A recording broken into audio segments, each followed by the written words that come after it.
চোখের পলকে এত বড় একটা ক্ষতি কিভাবে সহ্য করা যায়? দুইটা বেজি আমাদের এই পাড়ায় কয়েকটা বাড়ির অনেক ক্ষতি করছে, কিন্তু আমাদের ক্ষতিটা একটু বেশি হয়ে গেল। আমাদের এই পাড়ায় অনেক বাড়িতে এর মুরগির বাচ্চা খাইছে, ওর মুরগির ডিম খাইছে, ওর হাঁসের বাচ্চা খাইছে, এরকম অনেক ক্ষতি করছে, কিন্তু আমাদের এত বড় একটা সর্বনাশ করে রাখছে। গতকালকে আমাদের বাড়িতে একজন কবুতরের বাচ্চা কিনতে আসছে, কিন্তু আমার আব্বু আম্মু কবুতরের বাচ্চা বিক্রি করে নাই, এক জোড়া কবুতরের বাচ্চাও বিক্রি করে নাই, কারণ এগুলো আমার আব্বু আম্মু একজনের জন্য রেখে দেয়।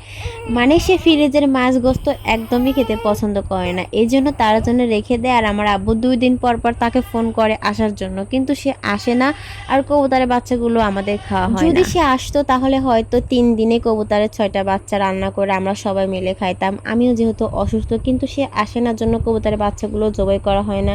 এখানে 6টা ছিল বড় বড় কবুতরের বাচ্চা, আর 2টা ছিল একদম ছোট্ট, মানে সবগুলোই একদম মারে ফেলছে, একটাও বাচ্চা রাখে না। কবুতরের বাচ্চা বলেন, জিয়েল মাছ বলেন বা কই মাছ বলেন, যেটাই হোক না কেন আমার আব্বু আম্মু তার জন্য জিয়ে রেখে দেয়। কারণ হচ্ছে সেইগুলো খেতে পছন্দ করে, বা সে ফ্রিজের কোনো কিছুই খায় না।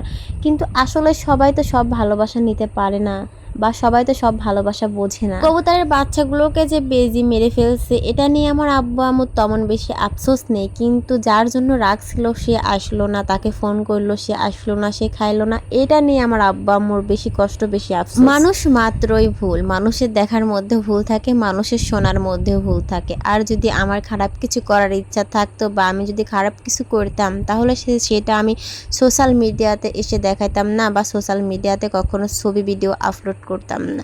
তো যাই হোক, সবাই ভালো থাকবেন, সুস্থ থাকবেন, আল্লাহ হাফেজ।